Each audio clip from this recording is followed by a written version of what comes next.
Hi, Black Velvet Fairy listeners. Lucy here. I finally got a website up with some pictures of the paintings. You can see them at blackvelvetfairies.com. And like always, please stay tuned after this episode of Black Velvet Fairies for more information on guests, podcasts, or websites.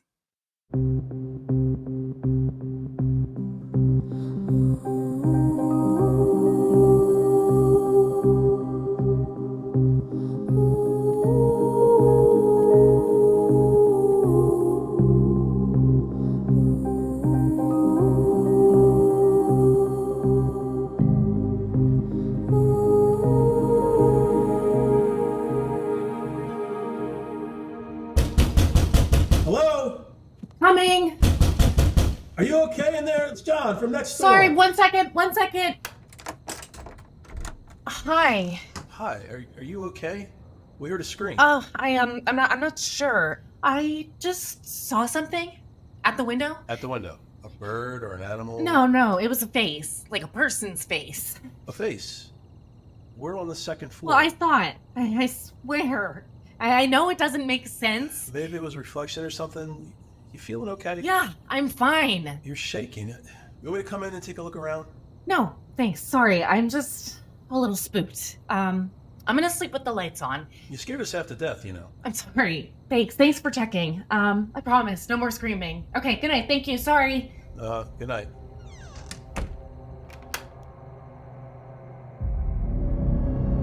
You want to tell me I'm out of control when I'm coming to you and I'm telling you I am terrified? I'm sorry, I hear you, and I didn't mean it to come off like judgy or Well, whatever. it is. It's coming Okay. off. It's like... There must be a rational explanation. There is. My house is haunted by evil fairies. Or I'm cursed. Or both.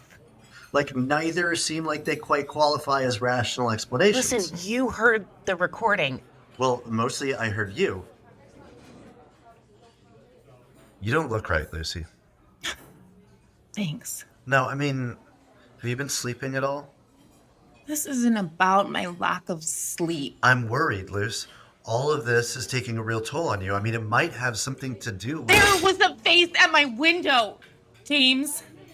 I saw it. Okay. And I want to help you piece it together. Bullshit. You want to tell me I'm crazy. And I don't need that right now. I don't want rational or piecing together. I saw something. Okay, fine. But now what? This podcast was supposed to be fun. It's not supposed to be stressful. It's not supposed to hurt. Well, it does hurt. Maybe you need to take some time off. I mean, I'm not saying to stop. I'm just saying, like, maybe we pump the brakes. Get some distance. Get some sleep. Sleep. Yeah, I do miss sleep. Just for a few days, yeah?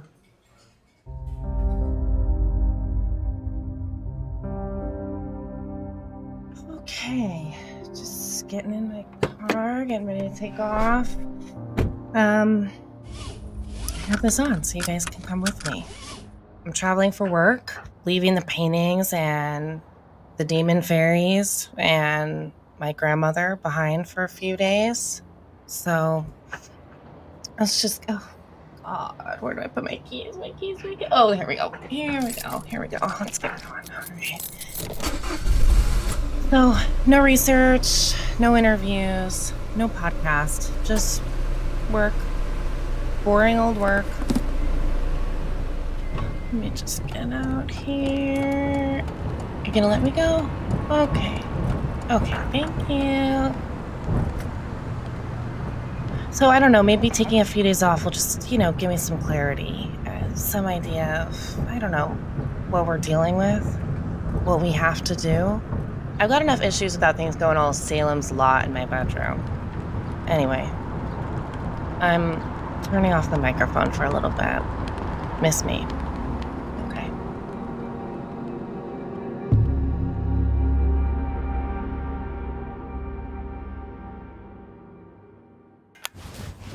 It's 2:59 a.m. I'm in my hotel room. I just had another dream. This one was different, like I was there. I'm alone. I see a hill and the two lakes. Very symmetrical. Then The light comes. The light isn't just green, it's verdant, thick, like I'm in the deepest forest. Everything is green. It's like being trapped in an emerald. There's warmth and a voice on the wind. A man's voice. I don't recognize it. There's children. Someone's yelling. I'm so caught up in the light. It's beautiful. Part of me wants to just watch it overtake everything. Submit to it. Surrender. And then the heat. The light. A hand in the dust.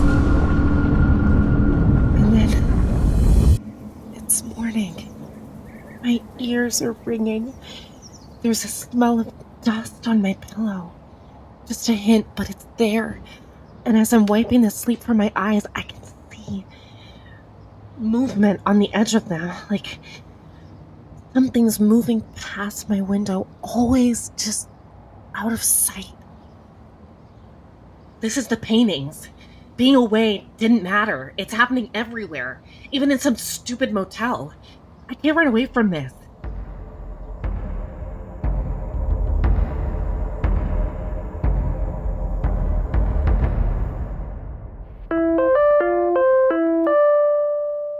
Hey, can you hear me? Yeah. Your camera's not on. Oh, there we go. There we go. Hey. You're home. Hmm? I thought you were away till next week. Well, I cut the trip short. You miss me? Sure. I didn't miss the calls in the middle of the night, so, what's up? You okay? Yeah, I'm fine. I couldn't sleep, so I posted the paintings online. Just trying to shake a few trees. I even bought a URL, blackvelvetfairies.com. Oh, little surprised. I thought we were taking a break. I mean, I think we tried. We definitely tried, and I just feel like it didn't really work, and I couldn't sleep. I couldn't stop thinking about it, and I felt like I really needed to kind of get the paintings out there. So I posted them and basically just put them out there on every fairy page I could find. I just feel like that's the only way that we're going to get the leads that we need, you know? Yeah. I mean, I feel like that's kind of just what we need right now. I don't see any other way of Sleep, you know? sleep. What are you doing? Maybe you should talk to someone. Maybe, I don't know, this isn't working. I'm really fine. I promise. This is fine? This is you fine? I'm really fine. Like, I'm not in, a deep, dark hole like I was before. I'm actually, I feel like I have a purpose, and... So just like that, we were back on the case. The paintings belong to the World Wide Web now. I'm not sure if it was desperation or courage that moved the hunt outside of our podcast community to get answers, knowledge, things we otherwise wouldn't know. But almost right away, it paid off. Hey, you were quick. You said it was urgent. Well, it is. Did you bring the CD player? No, I must have tossed it years ago, but my old laptop still has a CD drive, so hang on. I have to plug it in. Man, that's a relic. Does it still work? We'll see. Someone sent you this in the mail? Yeah. Who? I don't know. There was no name. Postmarked Austin, Texas. You gave them your address? Of course not. This just showed up. I don't know how they found me. All right, she's booting up. Ugh, it's so slow. Yeah, because it's 20 years old. I'm just glad it even works. So what is this CD, a song? I don't know. The note said it's an old song from Appalachia, originally written in 1921. From somewhere in Tennessee, someone in Clinton. We ready? Open this. Okay, right there. Yep. Here it goes. Let's hear it. There once was a girl who wandered the woods in the dark all alone as few others would. And she seemed to know about things, for the things came to pass. Some thought her a witch and said it to any who'd ask. Jesus, this is incredible. It is? This? Listen to the lyrics. The witch. A woman who knows things before they come to pass. It sounds a little familiar. Hit play. And the rumors went on to tell tales of a fairy who looked like a spirit on two emerald wings. Well, I can tell you myself that on several occasions, smart the witch and the fairy conspiring. Hada, I'm sure they would speak. This is like all of it. The fairies, the emerald wings, Hada. Come on, this is good. Yeah, too good.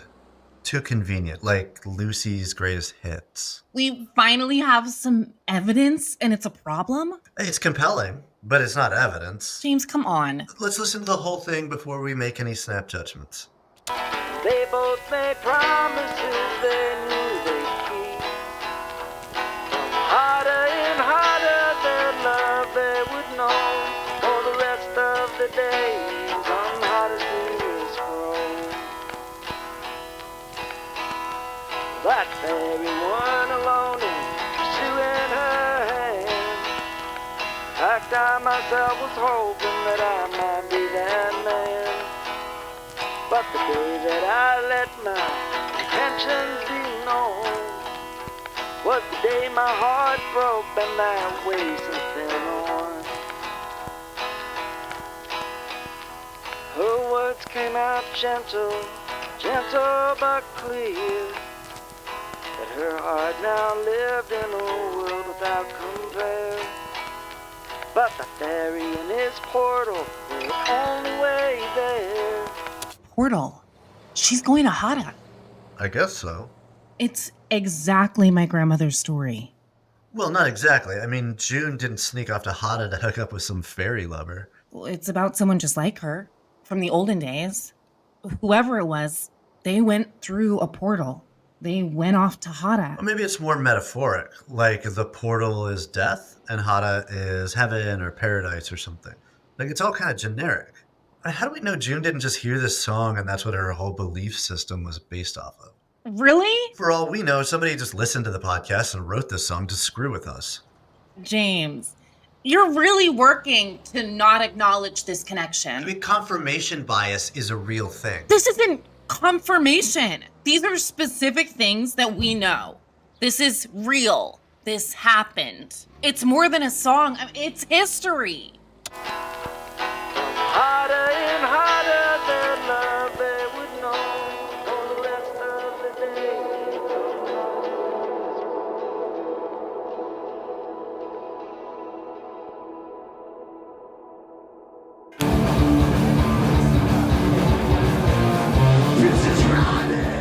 Luckily, James had an expert. One of his band members, Phil, teaches music at the high school and has a PhD in music history. This is James' band, by the way. Good, right? We talked to Phil between sets.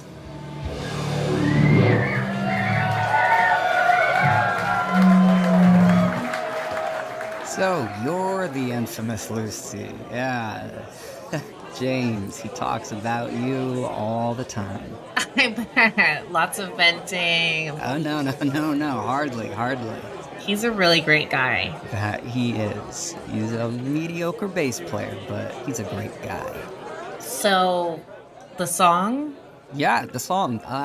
Down to business. I gave it a listen, and yeah, it's definitely interesting. It's probably a field recording, and they did these around early 1900s. Well, the label says 1921, so that makes sense. Yeah, that makes sense. It sounds like the real deal. I mean, the recording equipment they would have been using was literally a big cone and a needle scratched an analog of the sound into a wax cylinder. Wow. And the nasal quality of the singing, it's very Appalachian, a Celtic contribution. Celtic? Like Irish? I mean, that fits with the whole fairy thing that we've been tracking. They kept their folklore alive by singing ballads of lords, ladies, and castles, ghosts. And fairies? Hada? Well, I don't know what that is, but it makes sense that they tell a story in song. But you've never heard one like this, like with Hada? No, I can't say that I have, but it must have been something from the folklore. Yo, Phil, we're up. They're calling me on stage. It was great talking to you. Best of luck. You too. Thank you.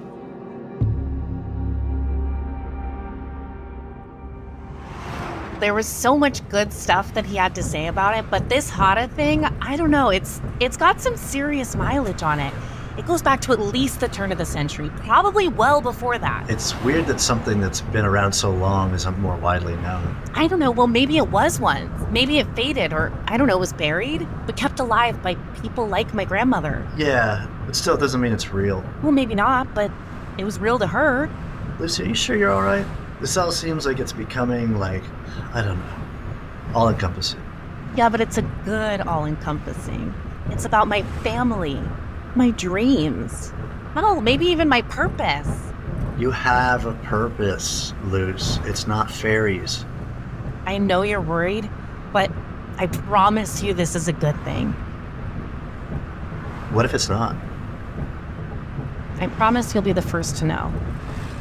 What if you don't know?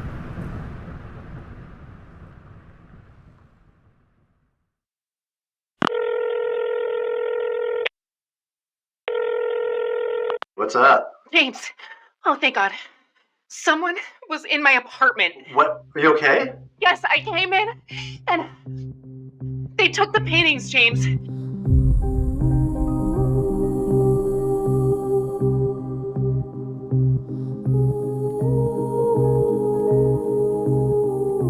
Special thanks to Steve Foxberry of Yellow Couch Studio for his help with Hada's Greenest Grove.